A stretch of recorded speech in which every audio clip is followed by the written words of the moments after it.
تربیت کی ہے ہر موقع پہ۔ عبداللہ بن سلام یہودیوں کے عالم تھے، مسلمان ہوئے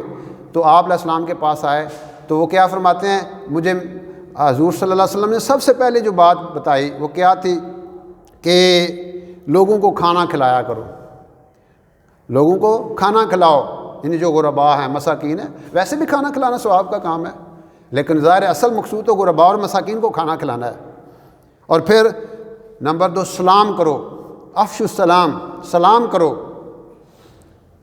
اسلام میں پہل کرنے والے کو زیادہ اجر ملتا ہے، اور جو سلام آپ کو کرتا ہے اس کا جواب زیادہ دینا۔ کسی نے السلام علیکم کہا ہے تو السلام علیکم، وعلیکم السلام ورحمۃ اللہ کہیں۔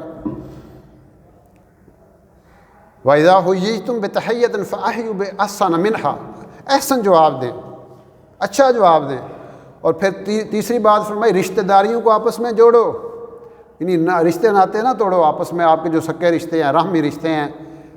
جو خالہ ہے، ماموں ہے، چاچے ہیں، چاچی ہیں، پھوپھیاں ہیں، یہ قریبی رشتے ہیں نا،